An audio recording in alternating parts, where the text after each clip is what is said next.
नमस्कार दोस्तों, आर्यमा ज्ञान संबोधि में आप सभी का स्वागत है। आज की इस ज्ञान संबोधि में हम अर्थ के आधार पर वाक्य भेद करेंगे। जैसा कि पिछले लेक्चर में मैंने आपको रचना की दृष्टि से वाक्य के 3 भेद कराए थे, आज हम अर्थ की दृष्टि से वाक्य के 8 भेदों पर चर्चा करेंगे। जैसा कि आपको मालूम है, बोर्ड की परीक्षाओं में और सीटेट, एसटेट और दूसरी कॉम्पिटिटिव परीक्षाओं में वाक्य जरूर पूछा जाता है रचना की दृष्टि से और अर्थ की दृष्टि से। इसके कितने प्रकार हैं, तो आइए अर्थ की दृष्टि से वाक्य के प्रकारों पर चर्चा करते हैं। अर्थ के आधार पर, जैसा कि मैंने आपको अभी बताया था, अर्थ के आधार पर वाक्य 8 प्रकार के होते हैं। अगर हम पहले वाक्य की बात करते हैं कि अर्थ के आधार पर पहला वाक्य का भेद कौन सा होता है, तो पहला होता है विधानवाचक। इसे हम असर्टिव सेंटेंस कहते हैं। विधान का मतलब क्या होता है, कोई किसी क्रिया के होने की सूचना प्राप्त हो।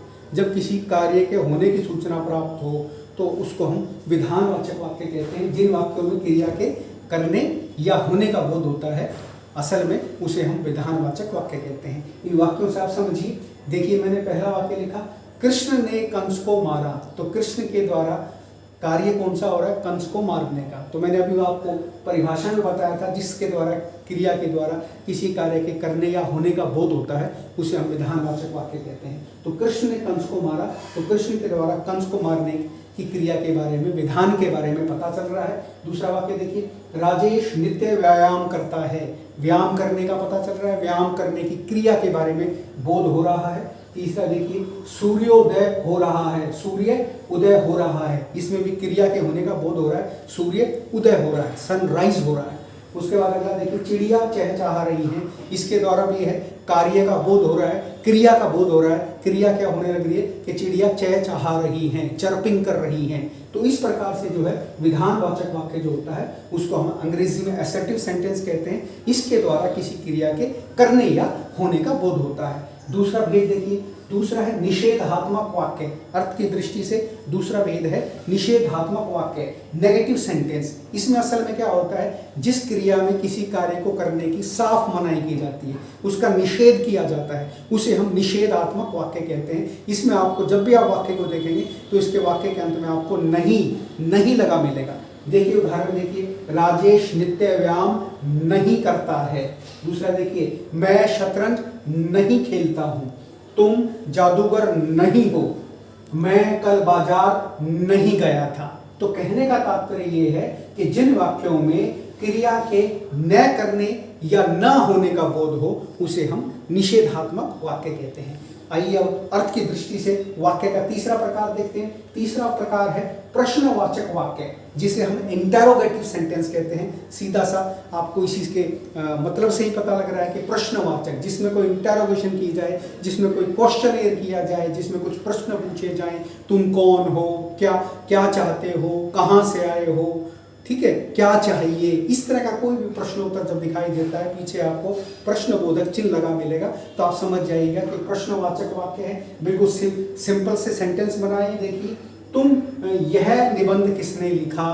प्रश्न पूछा जा रहा है, यह निबंध किसने लिखा। क्या तुम मोहन के भाई हो, क्या तुम मोहन के भाई हो, प्रश्न किया जा रहा है। तो क्वेश्चन साइन ऑफ इंटरोगेशन पीछे लिखा है। तो अर्थ की दृष्टि से वाक्य का तीसरा प्रकार होता है प्रश्नवाचक वाक्य।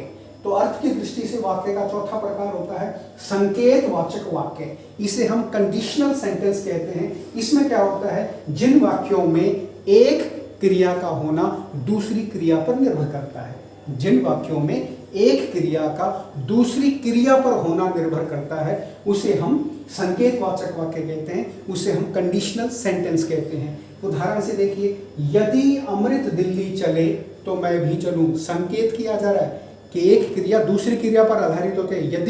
यदि अमृत दिल्ली चले तो मैं भी दिल्ली चलूं। कंडीशन लगा दी, इसमें संकेत कर दिया कि वह जाएगा तो मैं जाऊंगा, वह नहीं जाएगा तो मैं भी नहीं जाऊंगा। दूसरा वाक्य देखिए, यदि तुम आते तो मैं अवश्य चलता। यदि तुम आते तो मैं अवश्य चलता, ये भी संकेतवाचक है। यदि आंधी न रुकी तो तेज वर्षा होगी। यदि आंधी न रुकी तो तेज वर्षा होगी, संकेतवाचक है। दूसरा देखिए, यदि व्यायाम करते रहोगे तो सेहत बनी रहेगी। यदि व्यायाम करते रहोगे तो सेहत बनी रहेगी। तो इस तरह से जो होता है ये आपका संकेतवाचक वाक्य होता है। इसको हम कंडीशनल सेंटेंस कहते हैं। इस वाक्य में एक क्रिया का होना दूसरी क्रिया पर निर्भर करता है। तो इस तरह से हम अर्थ की दृष्टि से वाक्य के 4 भेद कर चुके हैं। अर्थ की दृष्टि से वाक्य का 5वां भेद है संदेहवाचक वाक्य, सेंटेंस इंडिकेटिंग डाउट। जिस वाक्य के अंदर किसी प्रकार का संदेह प्रकट किया जाता है, संदेह अथवा संभावना का, जिसमें कोई बोध किया जाता है, बोध होता है, रियलाइजेशन होता है कि इसमें कोई संभावना है, इसमें कोई किसी प्रकार की शंका है, तो वहां पर जो है आपका संदेहवाचक वाक्य होता है, सेंटेंस इंडिकेटिंग डाउट। तो वाक्य देखिए, कल का क्रिकेट मैच न जाने कौन जीतेगा। कल का क्रिकेट मैच न जाने कौन जीतेगा। इसमें देखिए आप सीधा ही संदेह दिखाई दे रहा है। शायद आज उन्हें कहीं जाना पड़े, शायद आज उन्हें कहीं जाना पड़े। तो इसमें भी आप देखिए संदेह व्यक्त किया जा रहा है। तो सीधी सी बात है कि अर्थ की दृष्टि से जो वाक्य के भेद हैं, उसमें आप जब वाक्य को भेद पढ़ेंगे, जैसे संदेहवाचक पढ़ेंगे, तो आपको एकदम तुरंत ध्यान में आ जाएगा इसमें कहीं ना कहीं संदेह प्रकट किया गया। प्रश्नवाचक पूछा जाएगा तो आपको एकदम सीधा चीज दिमाग में स्ट्राइक करेगी कि कहीं ना कहीं इसमें को है प्रश्न पूछा जा रहा है। विधानवाचक पूछा जा रहा है तो आपको एकदम तुरंत समझ में आएगा कि कहीं ना कहीं किसी क्रिया के होने की बात की जा रही है। तो इस तरह से इसके भेद से ही हमें, जो भेद है इसका, उससे हमें पता चल जाता है कि इसमें क्या क्रिया हो रही होगी। अगला देखिए, इच्छावाचक वाक्य, इसे हम इलेटिव सेंटेंस कहते हैं। इसमें क्या होता है, जिस वाक्य में इच्छा या आशीर्वाद का बोध होता है, जिसमें कोई कामना की जाती है, वहां पर जो है आपका इच्छावाचक वाक्य होता है। जैसे मैंने वाक्य बनाया, भगवान तुम्हें सफलता प्रदान करे, इसमें शुभ कामना दी है, भगवान तुम्हें सफलता प्रदान करे, ईश्वर तुम्हारा मंगल करे, ये कामना की गई है। इसमें देखिए, काश कोई ठंडा पानी पिला दे, काश कोई ठंडा पानी पिला दे, इसमें इच्छा व्यक्त की गई है। तो इस प्रकार से ये आपके इलेटिव सेंटेंस होते हैं, इच्छावाचक वाक्य होता है। अर्थ की दृष्टि से वाक्य का 7वां प्रकार है आज्ञावाचक, इसे हम इंपेरेटिव सेंटेंस कहते हैं। इसमें क्या होता है, इस वाक्य के अंदर आपको कहीं ना कहीं आज्ञा, उपदेश या आदेश का भाव दिखाई देगा। आज्ञा, उपदेश या आदेश का भाव दिखाई देगा, तो आप समझ जाना वहां इच्छावाचक वाक्य है, इलेटिव सेंटेंस है। वाक्य देखिए, भगवान है ना, आज्ञावाचक वाक्य देखिए, आप यह कलम ले लो, इसमें अनुमति अथवा आज्ञा है। तुम शांत बैठो, इसमें उपदेश भी है और इसमें कहीं ना कहीं आदेश भी है। तुम शांत बैठो, तुम यहां से तुरंत चले जाओ, तुम्हें यहां आने की आवश्यकता नहीं है, अब तुम यहां आ गए तो देख लेना। इस प्रकार का जो वाक्य होते हैं वो सारे के सारे आपके आज्ञावाचक होते हैं। उसमें कहीं ना कहीं आज्ञा, कहीं ना कहीं उपदेश और कहीं ना कहीं उसमें आदेश का भाव छिपा रहता है। यदि हम अर्थ की दृष्टि से वाक्य के 8वें प्रकार पर चर्चा करते हैं तो वह वाक्य है, भेद जो है विस्मयादिबोधक है, इसे हम एक्सक्लेमेटरी सेंटेंस कहते हैं। विस्मयादिबोधक वाक्य कहाँ होता है, जहां किसी वाक्य के अंदर आपको जो है शोक का भाव दिखाई दे, घृणा का भाव दिखाई दे, आश्चर्य का भाव दिखाई दे, विस्मय का भाव दिखाई दे, वहां पर आपके जो है विस्मयादिबोधक वाक्य होते हैं। इसमें आपको आश्चर्य का भाव दिखाई देगा, घृणा का भाव दिखाई देगा, शोक का भाव दिखाई देगा, विस्मय का भाव दिखाई देगा। ये देखिए वाक्यों से स्पष्ट हो जाता है। आहा कैसा सुहावना मौसम है, आहा कैसा आश्चर्य